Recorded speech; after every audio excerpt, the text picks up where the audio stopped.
The 1998 Honda Civic DX Hatch, the sixth of the 20 Hondas I've owned in my life. I picked this Civic up November of 1999 with over 100,000 miles on it. I paid only $2,500 for it from a private seller. If you have been watching my series, you may be confused since I had just purchased a Honda S2000 and my wife was still driving a 1998 Civic EX. The fact is that the S2000 never saw a drop of rain. It was a garage queen. This Civic was my daily driver, so this was the first time I had three Hondas at the same time.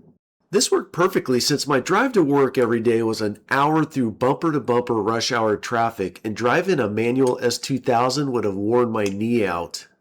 My new 88 Civic DX was directly comparable to my 87 CRX SI, same generation Civic, so it fit like a glove.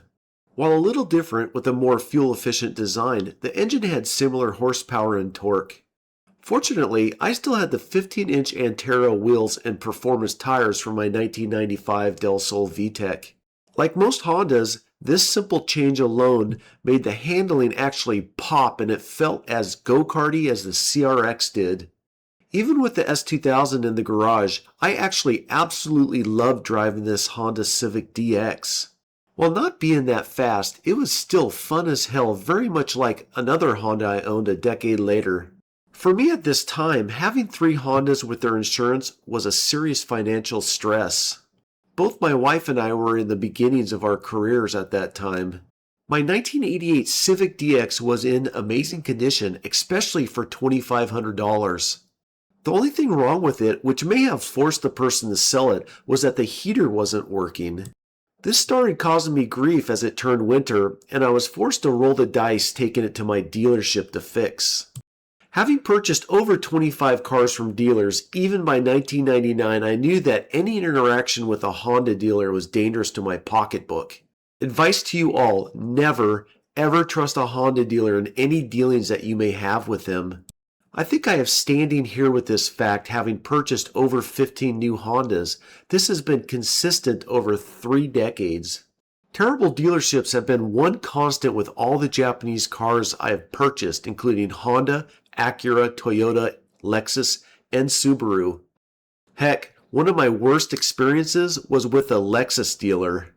However, in this case of my Civic, I was shocked when the mechanic at my Honda dealer sat next to me in the Civic and fixed the heater by yanking on something in the dash. He said that it was a common problem with this Civic. How many other dealerships would have charged me $1,000 to replace the entire heater? I drove this 88 Civic DX Hatch for more than 2 years.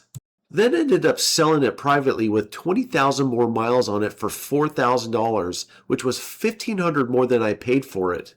This video ends chapter 1 of this Gen X series since we have now covered all the Hondas I purchased and drove in the 1990s. The next videos will cover the Hondas I owned in the 2000s.